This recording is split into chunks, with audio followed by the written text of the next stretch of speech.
In 1995, party goons and police beat up the late Dr. Richard Leakey and journalists, including Louis Tambridge of the Daily Telegraph, whose crime was to ask policemen why they were doing nothing when Dr. Leakey was being attacked. Let's make no mistake. Nobody must pretend to be safe. Anyone with any property in any part of the country has every reason to fear. Anyone with a sizable piece of land business must be very afraid. You have every reason to believe that other properties will be invaded in the coming days. William Ruto himself owned vast tracts of land across the country, from Narok, Kajiado, Nairobi, and the coast. Much of that land was illegally acquired. Does his order for invasion of other people's lands amount for the invasion of his own? Time will tell. As we warned during the campaigns, Ruto has brought the class war here. He's keen to have a religious war here. This is how it starts. Once it starts, there's no end until citizens turn on one another. All along, we saw it coming. When we launched Azimio la Umoja in the city of Nakuru in August of 2021, we warned against pitting people against each other. We warned against the seeds of a class war that were being planted, pitting the poor against the rich, the young against the old, one faith against the other, tribe against tribe. We warned that the country needed to embrace a tradition of making compromises for the sake of the nation. We warned that leaders need to unclench their fists and shaking hands for the sake of the nation, and we call for the cleansing of the land of the spirit of anger and bitterness, the spirit of revenge and entitlement, and to continue on a path that reconciles, unites, calms, and stabilizes the nation. Above all, we warned that mere words and catchy slogans alone would not work. We told our people to study history and see where it had led those countries that fell victims to the sweet tongues of politicians who were selling snake oil to desperate populations. We also warned them of the theory of Mr. Goebbels during Adolf Hitler's period. An angry and bitter duo of Ruto and Gachagua, usurped the will of the people, have now taken the low road and are summoning the worst demons to drive our nation into a ditch. It is clear the class war that Ruto promised during the campaigns is being actualized. This is how collapse begins. It is unfortunate that Ruto is so scared of losing legitimate power that he will damage the environment and the economy just to stay in office. But Ruto must make no mistake. I repeat, Ruto must make no mistake. This struggle will march on, stronger and mightier, with his every vile response until our demands are met. 1, the cost of goods must come down. 2, servers must be opened. 3, the reconstitution of IBC must be above-board and consultative and bipartisan. And that reconstitution must also mean restructuring of the IBC. We have won against Ruto and his violence again. End of statement.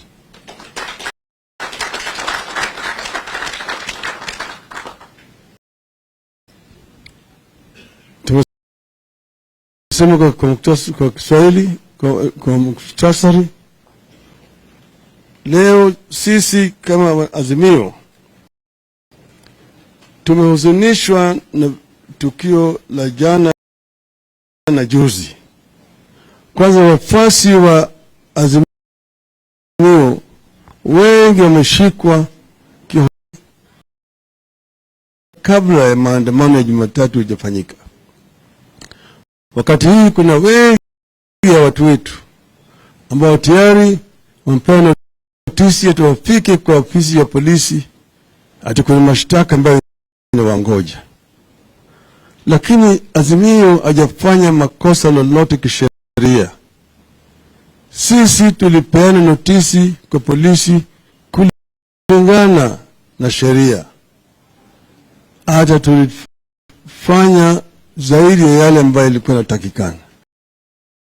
Manake ya polisi tukaandika tena kwa mkurugenzi vile vile katika kituo cha polisi hapa Nairobi na vile vile kule ambayo maandamano yanafanyika kote nchi ya Kenya.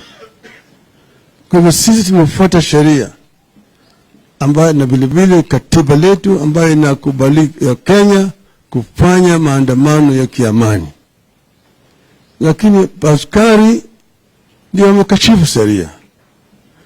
Bwana Komi siku ya Jumapili ametangaza hadharani kiholela ati maandamano ya siku ya Jumatatu ni marufuku. Hatukujua yeye anatumia sheria gani. Mtumishi wa serikali ana uwezo ya kutangaza kiholela ati yeye amepiga marufuku. Hatujui hiyo uwezo alipata wapi. Lakini baada ya kufanya hayo, akaweka maaskari kila mahali kuzuia sisi kuingia katikati ya mji. Na sisi tulisema tunataka kufanya maandamano katikati ya mji. Na tukasema tutatoka wapi mpaka wapi kulingana na mujibu wa kisheria. Wakazidi jana sisi hatukukuja hata katikati ya mji. Tulienda Kawangware na nataka kushukuru sana wakaji wa Kawangware kwa kutukaribisha. Vile walitukaribisha walionyesha ulimwengu mzima ya kwamba Azimio ina wafuasi katika taifa letu kila mahali. Walitusindikiza. Askari wakaanza kupiga sisi, wakaanza kurusha ile vifaa vya gesi ya machozi. Baadaye ile gari yao ikaanza kurushia sisi maji ambayo maji chafu. Ati sisi tutatoka, tutakimbia. Lakini wakaji wa Kawangware wakawa mashujaa na wakabaki na sisi, wakatusindikiza mpaka tukapita. Tunaelekea Kibra, tukazuiliwa pande hii ya Ngong Road, tukaingia huko nyuma. Walikuwa wakuja kule lakini waliogopa umati Kibra. Natoa shukrani tena sana kwa wakaji wetu wa Kibra kwa ujasiri walionyesha na ukarimu kutukaribisha kule kwa shangwe na vigelegele. Na tulionyesha kwamba sisi ni watu wa amani. Hatukutusi mtu yoyote, hatukulaani mtu yoyote, sisi tuliongea na wafuasi wetu. Tukaonyesha kwamba tunaweza kufanya maandamano ya amani.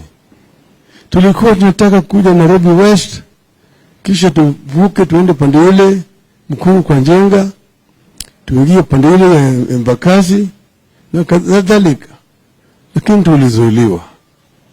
Lakini mambo bado. Hai bado tutaendelea. Kitu kingine ambayo ilifanyika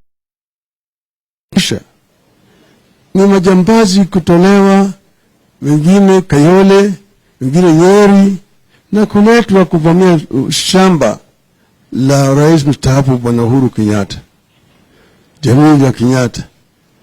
Wanakuja wanadai ati hiyo shamba ni yao. Walikuwa wanasindikizwa na askari. Wanaweka askari wenyewe walikuwa wamejitoka, wamekwenda wajivisha nguo za kiraia. Wanasindikiza wale majangili wakivamia shamba ya Bwana Kenyatta. Wakaanza kukatakata miti. Kisha baadaye wakateketea moto katika hiyo shamba. Uharibifu mkubwa ulikafanyika hapo. Na Bwana Gachagua na Bwana Kimani Ichung'wah na Bwana Ndindi Nyoro tayari walikuwa wametangaza mapema watafanya hivyo. Ati wao ni watoto wa Mau. Watoto wa Mau watakwenda kunyakua mashamba. Sijui sheria iko wapi ambayo inaruhusu hata wewe ni mtoto au mjukuu au mtukuu wa Mau wewe kwenda kuvamia shamba ya mtu yote vile unavyotaka. Sheria inalinda mali ya kila Mkenya. Tusipofuata sheria hatutakuwa na taifa katika taifa letu. Sasa Inspector General ya polisi anatoa matusi kusema kwamba hawakujulishwa ati yale yatafanyika. Isitoshe kutoka pale wakatuma wale wengine mpaka kampuni huko industrial area East Africa Spectra Limited. Atakwenda sasa kwenda kuadhibu Raila. Piga kule kwake. Wale watu hawana magesi, nyungu za gesi, waende wajisaidie huko. Wakatupa mawe, wakavunja vioo kule, wakafanya madhara kubwa huko. Lakini Raila alikuwa hayuko huko. Yote inafanyika kwa sababu ya amri ambayo ilitolewa na Bwana Gachagua na wale watu yake na vibaraka vyake, na mimi najua na ushauri na Bwana Ruto. Lakini hata wafanye hali yote, sisi tunasema tutaendelea mbele. Wale vijana wengine ambao walienda wakachukua pesa kwa Bwana Gachagua, walienda Kibra na kuli wanataka kuleta vita ya ukabila na vita ya kidini. Wakaenda pale, wakajaribu kuchoma msikiti, baadaye wakaenda wakachoma kanisa. Hiyo msikiti ilikuwa ichomwe ilete vita baina ya Wanubi na Wakristo upande hili lingine na Wajaluo. Lakini ile kanisa ambayo walichoma ambayo ya PCA ni kuleta vita baina ya Wajaluo na Wakikuyu. Kwa wale ambao wanataka ni kuleta vita ya wenyewe kwa wenyewe ili watu wetu waande kupigana. Na wale vijana walikuwa wametumwa na hiyo kikundi hiyo ya Bwana Gachagua. Juzi mimi nilitoa habari, tulijua tayari ati mpango ilikuwa imepangwa katika boma ya Bwana Gachagua, ati kutakuwa na ambulance ambayo itakuwa hajabeba wagonjwa au vifaa ya kutibu watu, lakini imebeba maaskari. Apari wakuwa ni majambazi, wamejivisha na nguo za askari kuja kufanya mahadhara. Na nyinyi mliona kwenye runinga maaskari wakitoka kwenye ambulance. Tunajua hata manyumba pale yale njama yote yalikuwa napangwa. Ngine ni nyumba waziri ambaye amestaafu na mwingine ni waziri ambaye kwa serikali wakati huu. Kwa hivyo sisi tunasema kama wanaazimio tutazidi kufuata sheria. Tutazidi kudumisha amani. Lakini vile vile tunataka wale ambao wanajaribu kutuchochea wakome. Manake sisi hatutasimama mpaka tupate haki yetu. Vile vile tunataka kukashifu marafiki wetu wa Kenya wa kigeni. Nchi za kigeni wamekaa kimya. Wengi wao wako kwenye kitanda na Bwana Ruto na Bwana Gachagua. Hawezi kuongea. wanachimama hata wakinaona maovu yakifanyika katika taifa letu. Ni aibu kubwa sana. Tunapenda warafiki wetu wa nje, warafiki wa Kenya wachukue msimamo katika mambo haya. Sisi tunasema dai letu ni vitu vitatu. Kwanza, tumesema